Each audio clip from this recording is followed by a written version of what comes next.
오늘 말씀은 에스겔 38장입니다. 마곡 땅의 곡을 향한 예언이라는 주제로 말씀을 전하겠습니다.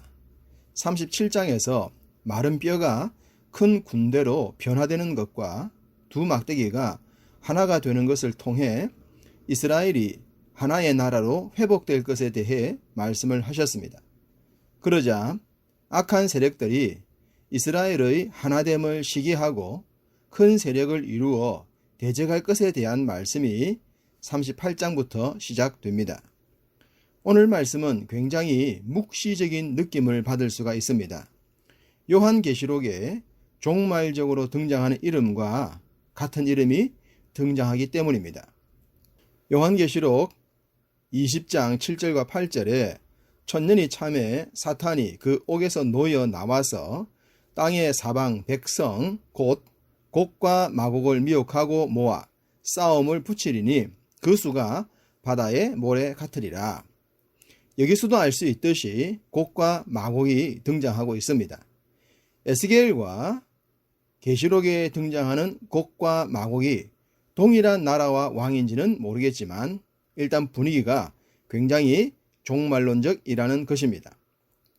그럼 구체적으로 본문에서 말씀하시는 곡에 대해 살펴보겠습니다.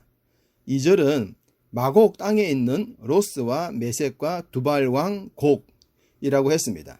성경에 마곡이 제일 먼저 등장한 곳은 창세기 10장 2절입니다. 야벳의 아들은 고멜과 마곡과 야벳의 후손으로 아마도 로스와 메섹과 두발을 포괄하는 땅이 마곡이라고 보여집니다. 그리고 이 지역의 왕이 곡인데 역대상 5장 4절에 요엘의 아들은 스마야요 그의 아들은 곡이요 그의 아들은 시므이요 르우벤의 후손 중에서도 곡이 있었다고 합니다만 이 곡과 에스겔의 곡이 일치하는 것으로 보이지는 않습니다. 일반적으로 곡은 개인적 명칭이라기보다는 마곡이란 말에 대한 평형구로 정치적 관료적 명칭이 아니겠는가 생각됩니다.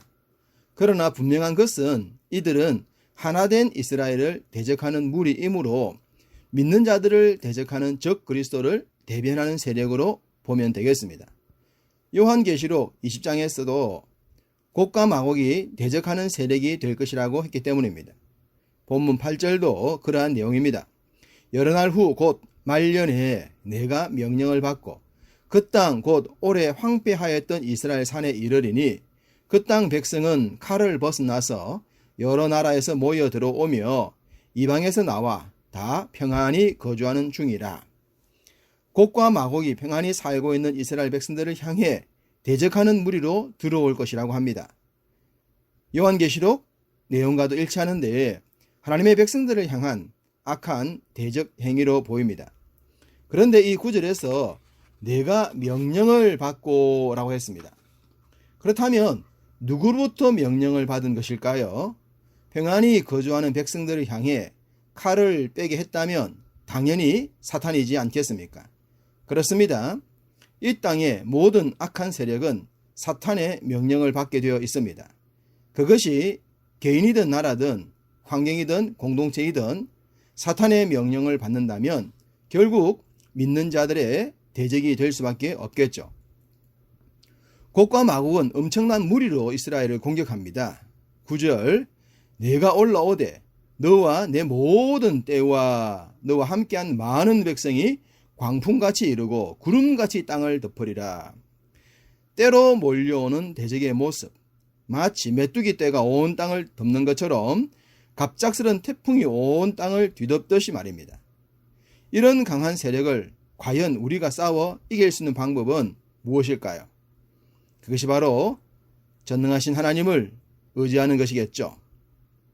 3절 이르기를 주 여호와께서 이같이 말씀하시기를 로스와 메섹과 두발왕 고가 내가 너를 대적하여 하나님께서 친히 대적하시겠다고 하십니다. 이것이 성도의 승리의 원동력이지 않겠습니까? 우리의 힘과 능력을 넘어서는 하나님의 능력이 오늘도 여러분과 함께 하시기를 축복합니다. 앞서 말씀드린 8절과 같이 11절 후반부에도 다 평안히 거주하는 백성에게 나아가라고 했고 12절에도 세상 중앙에 거주하는 백성이라고 했으며 14절에는 내 백성 이스라엘이 평안히 거주하는 날에 라고 했습니다. 무엇을 말씀하고 있을까요? 우리가 평안하게 생활할 때에 사탄은 그런 우리를 가만히 두지 않는다는 것입니다. 하나님께서 주신 것을 분복의 은혜로 알고 감사하며 살아가는데 그런 우리를 사탄은 그냥 두지 않습니다.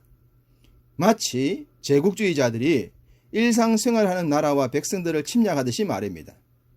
사탄은 구원받기로 특정된 자들까지 공격하기 때문에 우리는 언제나 깨어 있어야 하는 것입니다. 하나님의 은혜로 평안함을 누릴 때에 우리를 공격하는 곡과 마곡과 같은 세력을 향해 하나님은 참지 않겠다고 하십니다. 18절 그날에 곡이 이스라엘 땅을 치러 오면 내 노여움이 내 얼굴에 나타나리라 주 여호와의 말씀이니라. 우리가 왜 믿음으로 살아야 할까요?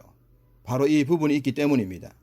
하나님은 우리가 세상으로부터 공격을 받고 어려움을 당할 때 우리의 원수들을 향해 진노하십니다. 감히 당신이 선택하신 자들을 괴롭히는 것을 용납하실 수 없기 때문입니다. 그래서 하나님께서 친히 칼을 빼셔서 대적을 무찔러 주시는 것입니다. 이것이 바로 믿음을 통해 보게 되는 기적적인 은혜입니다. 오늘 본문은 하나님의 노여움을 이렇게 표현하고 있습니다. 19절부터 22절 큰 지진, 산이 무너짐, 절벽이 떨어짐, 성벽이 무너짐, 칼을 부르심, 전염병과 피해 심판, 폭우, 우박 등이 불과 유황입니다. 지금부터 2500년 전에 이런 재앙들은 전쟁만큼이나 무서웠을 것입니다. 칼을 부르심이 전쟁이라면 그 외의 수많은 천재지변에 대해서도 말씀하고 계십니다. 요즘 우리가 무섭게 경험하고 있는 전염병, 곧 바이러스에 대해서도 말씀합니다. 현재 코로나 바이러스로 성도들도 어려움을 당하고 있지만 이것들이 우리를 파멸로는 이끌지 못할 것입니다. 우리는 심판의 대상이 아니기 때문입니다. 서두에 말씀드렸듯이 곡에 대한 말씀은 상당히 종말론적이라고 했습니다. 본문의 결론도 그런 분위기로 마무리를 합니다. 16절 중반절에 곡아 끝날에 내가 너를 이끌어다가 내 땅을 치게 하리니 이는 내가 너로 말미암아 이방 사람의 눈앞에서 내 거룩함을 나타내어 그들이 다 나를 알게 하려 함이라. 여기서 끝날이란 대적들의 목숨이 끝나는 날이겠지만 궁극적으로 본다면 종말의 의미로도 볼 수 있지 않겠습니까? 그때에 멸망당할 모든 존재들이 모여들 것입니다. 하나님께서 그것들을 너를 이끌어다가 라고 하셨습니다. 모두 끌어모아 심판당하게 하신다는 말씀입니다.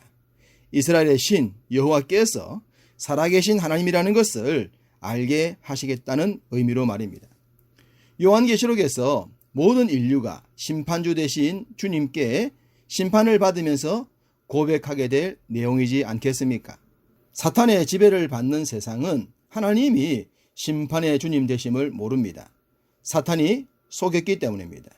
그러나 우리는 압니다. 하나님의 은혜를 입었기 때문입니다. 그러므로 입은 은혜의 줄을 굳게 붙잡아야 할 줄로 믿습니다.